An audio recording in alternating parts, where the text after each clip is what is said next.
The doctor's voice was even when she delivered the news, the same measured tone she might use to announce a change in the weather. "The damage to your fallopian tubes is extensive, Miss Harlow. Carrying a child to term would be, in our professional assessment, highly unlikely." Elise Harlow sat very still in the chair across from Dr. Chen and listened to her future collapse into a single sentence. She was 29 years old. She had just finished her nursing certification 18 months ago. She had student loans and a 2-bedroom apartment in Hamilton that smelled like her upstairs neighbor's cooking every Thursday evening. She had, until this moment, believed she had time. She drove home in the rain. Her mother called before Elise had even taken off her coat. "Your father wants to talk to you. Come for dinner on Sunday." Sunday came. The dining table was the same one they'd eaten at for 23 years, the scratch on the left corner from when Elise's brother had dragged a toy truck across it in 1998. Her father, Gerald Harlow, sat at the head. Her mother, Patricia, kept getting up to refill things that didn't need refilling. Her father slid a piece of paper across the table. It took Elise a moment to understand what she was looking at. A promissory note. An arrangement, he called it, between himself and a man she didn't know. A business contact, he said, a very successful man who needed a specific kind of, he paused here, searching for the right phrasing, arrangement. "He knows about your condition," her father said. "He's not looking for children of his own. He has 3 already, you told him." The words came out quiet, not a question. "I mentioned it, yes, in context. In context." Her father had disclosed her medical records, her body, her future, the thing she hadn't even had time to grieve, as a selling point in a negotiation she had not been present for, had not consented to, had not known was happening. "His name is Dorian Ashford," her father continued, straightening the paper as though the conversation were already concluded.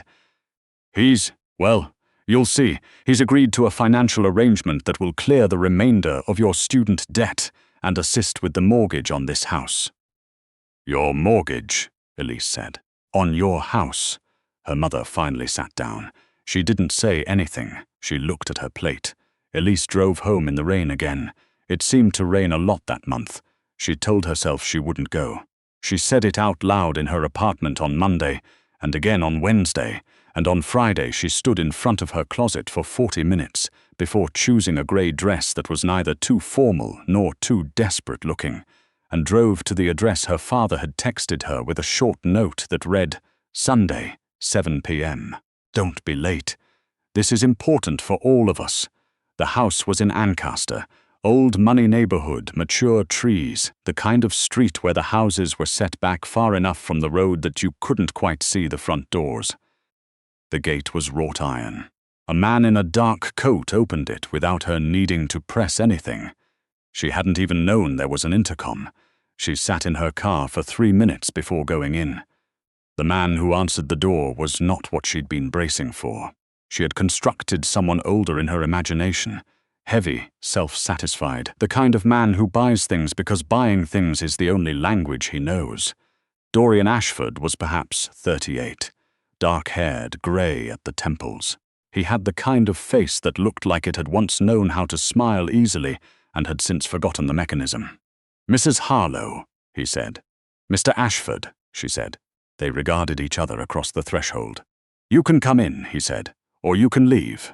I won't stop you either way." He said it plainly, no performance of graciousness, no practiced charm. Just the statement offered with the same effect as a weather report. She came in. The house was large and impeccably maintained, in the way that houses are when someone is paid to maintain them rather than when someone loves them. There were no dishes in the drying rack, no shoes by the door, no finger smudges on the lower halves of the windows, and then a door at the end of the hallway opened and a small face appeared. A girl, 7 years old, maybe 8, dark curly hair, her father's watchful eyes. She stared at Elise the way children stare when they've learned that being noticed is often followed by being sent away. "Rosie," Dorian said, "I thought you were upstairs."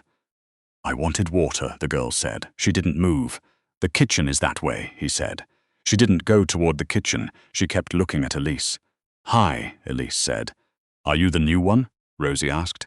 The new one, Elise looked at Dorian. He had the grace to look somewhere else. "I'm just visiting," Elise said. "I'm a nurse." Something shifted in the girl's expression, not warmth exactly, but a recalibration. "Nurses help people," she said. "That's the general idea, yes." Rosie considered this, then disappeared back through the door. Dorian led Elise into a sitting room, and they had the strangest conversation of her adult life over untouched cups of tea. He explained, efficiently, without embarrassment, that he ran a private security firm with contracts across 3 provinces, that his wife, Catherine, had died 14 months ago of a brain aneurysm at 36 years old, that he had 3 children, Rosie, 7, the twins, Owen and Jules, who were 10, and that the 3 of them had been through 4 nannies and 2 household managers since Catherine died, and that everyone kept leaving. "Why?" Elise asked. He was quiet for a moment. "Because Owen is angry, and Jules doesn't speak to adults she doesn't trust, and Rosie has nightmares that require someone to be present at unpredictable hours. Most professionals find the environment challenging. And you think I wouldn't?" "I think you've had a difficult month," he said. "Your father was." He paused. "He told me more than he should have. I want you to know that I didn't ask for your medical history." He offered it as though it were relevant. "I don't believe it is." Elise set down her cup. "Then what exactly are you proposing, Mr. Ashford?" He met her eyes. "I am proposing a contract marriage. 12 months, reviewed at the end. You would live here, serve as a primary caregiver for the children, and maintain a credible domestic partnership for professional purposes. I have certain clients for whom the appearance of stability is relevant. In return, I will clear your student debt in its entirety, pay a monthly salary commensurate with a senior nursing position, and the arrangement with your father's property will be handled separately and will not factor into your compensation." The rain had followed her inside somehow. She could feel it in her chest. "You've thought about this," she said. "I think about most things carefully. And if I say no, then you go home," he said, "and nothing changes for either of us except that you've had a mediocre cup of tea." She almost laughed. It surprised her, the almost law. She hadn't almost lawed in 3 weeks. She said she'd think about it. She thought about it for 6 days. On the 7th, she called the number on the card he'd given her, and the man in the dark coat answered, and she said, "Tell Mr. Ashford I'll need to meet the children first." Owen was 10 years old, and he wanted her to know, immediately and without any ambiguity, that he was not fooled. He said this standing in the kitchen doorway the morning after Elise moved in, arms crossed, school uniform already on, something practiced in his posture, like he'd decided what he was going to say the night before, and had perhaps rehearsed it. "I know what you are," Owen said. "You're here because my dad pays you. That's fine. The others were here because my dad paid them too. It's fine. Just don't act like it's something else." Elise put down the orange she was peeling. "Okay," she said. He blinked. He'd been expecting an argument. "Do you want orange?" she said. "No. Do you want breakfast? I can make my own breakfast." "I know you can," she said. "You've been making your own breakfast for over a year, I'd guess. That's a long time for a 10-year-old. His jaw tightened. It was the kind of tightening you see in people who are working very hard not to cry and are furious at themselves for being close to it. She recognized the expression. She'd seen it in the mirror recently. "I'll put some out," she said simply, and she did, and she didn't say anything else, and after a moment he sat down and ate it. Jules was a different geography entirely. She was Owen's twin, but she seemed younger in some ways, and much older in others. She communicated primarily in written notes, not because she was unable to speak, Dorian explained quietly one evening, but because she had chosen not to, mostly, since Catherine died. She'd been assessed. She was fine, neurologically. She was grieving in the only way that felt safe to her. The first note Jules left for Elise was slipped under her bedroom door 2 nights after she arrived. "You left the hall light on. My mother used to do that." Elise didn't know what to do with it for a long time. She held it in her hands. Then she wrote back, on a post-it from her work bag, "I'll keep doing it if that's okay with you." The next morning there was another slip of paper under her door. Okay. Rosie was the easiest and the hardest. Easy because she attached quickly, She appeared at Elise's elbow during cooking, during laundry folding, during the quiet hours after dinner, when Elise sat at the kitchen table going through continuing education modules on her laptop. She didn't talk constantly. She was more of a presence, a small warmth near Elise's shoulder. The hard part was the 2 a.m. door openings. The first time it happened, 3 weeks in, Elise was jolted awake by the sound of Rosie's bare feet on the hardwood floor. The girl appeared at the edge of her bed in the dark, not crying, just standing there with her hands at her sides. "I had the one with the hospital again," Rosie said. Elise didn't ask for clarification. She pulled back the blanket. Rosie climbed in and was asleep in 11 minutes. Elise lay awake beside her in the dark, listening to the house settle, thinking about her mother sitting silently at a dinner table, thinking about a piece of paper slid across a scratch on an old wooden surface, thinking about the girl beside her who still dreamed about the last place she'd seen her mother alive. She didn't feel useful very often in her life. In nursing school, she'd been good, technically precise, calm under pressure, the kind of student that instructors called reliable, but useful, genuinely useful, was rarer. Lying there in the dark with Rosie's small weight against her side, she thought, This is something I can do. She didn't tell Dorian about the nightmares. She didn't think she needed to. But he knew. He came downstairs at 3 o'clock for water and found Rosie's door open and followed the logic of it. He stood in the doorway of Elise's room for a moment. She heard him, though she pretended not to, and then he went back to bed without saying anything. In the morning he made coffee and poured a cup for her without asking how she took it, and it was right, and she thought, he pays attention. That's interesting. The crisis came in month 2. Owen got into a fight at school, a real one, the kind that ends with a vice principal and a phone call and a 3-day suspension. Elise was the one who picked him up because Dorian was in a meeting she hadn't been able to reach him through. She drove to the school in the rental he'd arranged for her, went into the office, and sat across from a boy who had a split lip and was staring at the floor with the specific expression of someone who knew they were in trouble, and had decided that being in trouble was better than what had happened before the fight. She waited until they were in the car to ask. "He said something about my mum," Owen said. "Cody Hillier." He stopped. "Reworked it. He said she probably died to get away from us." The car was very quiet. "I hit him first," Owen said. "I know that was wrong." "No," Elise said. He looked at her. "You're 10 years old and someone said that about your mother 6 weeks ago," she said. "I'm not going to tell you that was wrong. I'm going to tell you that we're going to go home and I'm going to make you something to eat. And then you're going to tell me whatever else you need to say about Cody Hillier, and then we'll figure out the next part together." He looked out the window the whole drive home, but when they pulled into the driveway, he said, "She made really good waffles, my mum, on Saturdays." "What kind?" Elise said. "Blueberry." "From scratch. She always burned the second batch because she got distracted." "She sounds like someone's worth fighting for," Elise said. She heard him pull a breath in sharp and hold it.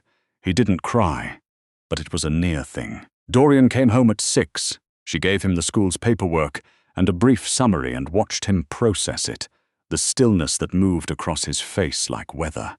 He went to find Owen. She stayed in the kitchen. She heard their voices from the study, low and then nothing, and then Dorian came back into the kitchen and sat down at the table. He looked like someone who had been carrying something heavy for so long he couldn't remember how his hands felt empty. "Thank you," he said. "That's what I'm here for," she said. It came out more detached than she meant it. A reflex, the professional one, the one that kept the appropriate distance. He looked at her for a moment. "Is it?" he said, quietly. No accusation in it, just the question. She didn't answer. She started washing the dishes. She learned him in pieces, the way you learn a house. A little at a time, each room revealing something the hallway hadn't suggested. He worked too late. He ate standing up at the kitchen counter when he thought no one was watching. He kept 3 books on his nightstand, but she'd never seen any of them open. He had exactly 1 photograph of Catherine in the house, in his study, on the shelf behind his desk, turned slightly inward as though he wasn't sure if he wanted to see it or not. He asked her once, About 3 months in, why, she'd become a nurse. My grandmother was sick when I was 12, she said. The nurses were the ones who were actually there. The doctors came and went. The nurses were the ones who sat with her at night. She paused. I wanted to be the person who actually stays. He was quiet for a long moment. You're good at it, he said. Staying. I haven't had many places worth staying for, she said before she could stop herself. She felt him hear it, the thing underneath the sentence. He didn't press. That was something she'd come to appreciate about him. He noticed more than most people and said less than almost anyone. Owen started leaving his bedroom door open in the evenings. It took Elise 2 weeks to understand that this was an invitation. She started stopping in the doorway while he did homework, not to help, just to be there, the way he'd accused her of doing at the beginning. After a while, he started asking her to check his math. After a while after that, he showed her a picture he'd drawn, something he'd apparently been doing privately for years, these detailed maps of fictional places, cities with names and politics and histories he'd built entirely in his own head. This one's called Vereth, he said, pointing to a coastline. It's a trading city. Everyone comes there eventually. Why? She said. Because it's the only place where outsiders are allowed to stay permanently, he said, without any apparent awareness of what he was saying. She looked at the map for a long time. Jules wrote her a note that said, Owen showed you his maps. He hasn't shown anyone those since before, she wrote back. I know. I'm honored he likes you, Jules wrote. Don't tell him I told you. Classified, Elise wrote back. The first mum came from Rosie on an unremarkable Tuesday in month 4. They were in the grocery store. Elise was reading a label. Rosie was 2 feet away examining a display of granola bars with the deep concentration of someone making a very important professional decision, and Rosie called out, without turning, Mum, does this have peanuts in it? The word landed like a stone in still water. Rosie turned around. She registered what she'd said. Her face went still. Elise crossed the 2 feet between them, took the granola bar, and read the label. No peanuts, she said, normally, like the word had not just restructured something in her chest. Rosie took the granola bar back. Okay, she said. She put it in the cart. They didn't talk about it. But on the drive home, Rosie reached over from the back seat and put her small hand briefly on Elise's shoulder and then went back to looking out the window. Her father called in month 5. The arrangement, he said. Is it working out? I want to make sure you understand how much I did for you. The debt. The dad, Elise said. I'm going to stop you there. Elise, you sold me, she said, calmly, clinically. The same even tone she'd learned for difficult conversations on difficult wards. You disclosed my medical records without my consent and made a financial arrangement using my life as collateral. I want you to know that I understand exactly what happened. And I want you to know that I'm not angry. She paused. I'm just done. She hung up and stood in the hallway of Dorian's house for a moment in the quiet. From the kitchen, she heard Owen correcting Jules on something.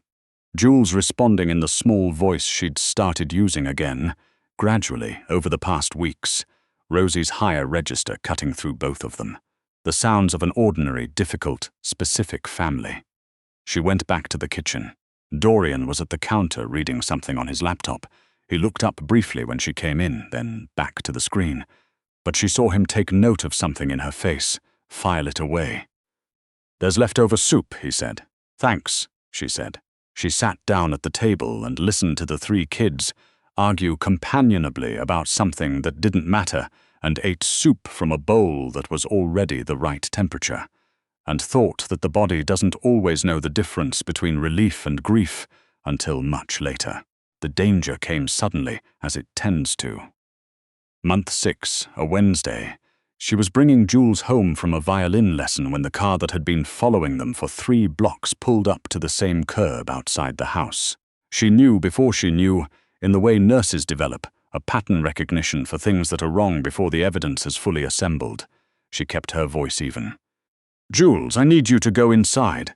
Right now, use your key. Lock the door. Do you remember Mr. Ashford's emergency number?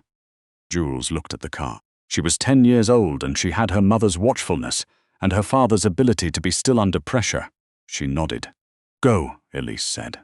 Jules went. The man who got out of the other car was not, she would later learn, there to harm anyone. He was a low-level associate of someone who had a grievance with Dorian's firm, sent to deliver a message in the most theatrical way possible. But Elise didn't know that yet. What she knew was that she was standing between this man and the front door of a house that contained 3 children who had already lost one parent. She stood her ground. She didn't run. She didn't escalate. Whatever you need to say, she said clearly, you can say it through Mr. Ashford's legal office. I have his counsel's number and I'm going to dial it now. She said it the way she'd once said, I need you to step back from the patient to a man twice her size in an emergency room in Kitchener. The same steady voice, the same absolute refusal to be moved. She called the lawyer. She called Dorian. She kept the man in front of her talking. Calm, professional, occupying the air, until Dorian's security team arrived 8 minutes later. When Dorian arrived, 20 minutes after that, Jules was sitting at the kitchen table with her violin case, and Rosie and Owen on either side of her, all 3 of them eating crackers. Elise was filling out the incident form the security team had handed her, in her neat clinical handwriting, each field complete. He looked at the 3 children. He looked at the completed form. He looked at her. He didn't say anything for a long time. The house will be secured differently going forward, he said finally. Yes, she said, I'd recommend it. He sat down across from her at the table. Owen was explaining to Rosie what had happened in terms calibrated for a 7-year-old. Jules had opened her violin case and was quietly tightening her bow, which was, Elise had learned, how Jules processed things she didn't have words for. You stayed in front of the door, Dorian said. Yes, you could have gone inside with them. I know. Why didn't you? She looked at him. The question was genuine, not a test, not a rebuke. He wanted to understand. Because someone had to be out there, she said. And because your children have already had enough things, they couldn't stop. He looked at her for a long time. There was something shifting in the geography of his face that she didn't quite have the vocabulary for yet. Elise, he said. It was the first time he'd used her first name. The 12-month review arrived the way deadlines do, when you've stopped watching for them. Suddenly, with the feeling that time has been moving differently than you thought. He asked her to come to his study. He had the original contract on the desk. She sat across from him the same way she'd sat across from Dr. Chen 11 months ago. Same chair posture, same still hands. But it was not the same room, and she was not the same woman, and the piece of paper on the desk was not the same kind of sentence. The terms of the original arrangement, Dorian said, have been met. Your debt is cleared. Your father's situation has been handled. You are under no obligation to remain. I know, she said. I want to be clear about that. You've been clear. He looked at the contract, then at her. I'd like to propose different terms. She waited. No contract, he said. No arrangement. No professional framework. He said the next part the way he said most things. Directly, without performance, like a man who has decided that the most respectful thing is to simply say the true thing. I would like you to stay because you want to, and I would like. He paused for the first time, and she realized it was because he was being careful, not because he was uncertain. I would like the chance to be worth staying for. The room was quiet. She thought about Owen's maps and Rosie's Tuesday and Jules's notes accumulated in the drawer of her bedside table like a paper record of trust extended in small increments. She thought about blueberry waffles from scratch and a hall light left on and the particular weight of a sleeping child who has decided, without ceremony, that you are safe. She thought about Dr. Chen's office and the rain and the table with the scratch in the corner. You already are, she said. It came out simply, without strategy. He received it the same way. They sat for a moment in the study, in the house that had been learning to hold warmth again, the way a room learns warmth after winter, slowly, unevenly, in the corners first. From somewhere upstairs, music started. Jules, the violin. Something slow and deliberate that Elise recognized after a moment, as the first piece Jules had played her months ago, slipped under the door of conversation like a note. Dorian heard it too, the thing in his face that she'd never quite had the vocabulary for. She found it then. It was the expression of a man remembering what it felt like not to be alone. He stood. She stood. They didn't do anything dramatic. He offered his hand across the desk. The same desk where his photograph of Catherine sat, turned slightly inward, and she took it, and they stood there in the ordinary way of people who have already done the hard work and arrived, without fanfare, at the beginning. The hall light was on when they came out of the study. It had been on every night for 11 months. Rosie was asleep at the top of the stairs, having apparently decided that waiting up was the correct response to important adult meetings. Owen was in the hallway doorway with his arms crossed and his face carefully arranged into an expression of indifference that wasn't fooling anyone. "So," Owen said. Elise said, "It looks like I'm staying." Owen looked at his father, then at Elise, then at the ceiling, as though the ceiling had done something mildly interesting. "Fine," he said. He went back into his room, but the door stayed open. Rosie stirred at the top of the stairs. Dorian went up and lifted her, still mostly asleep. The way you carry someone you have always loved and are still learning not to be afraid of losing. She put her head on his shoulder and said something into his neck that might have been a name. Jules came out of her room.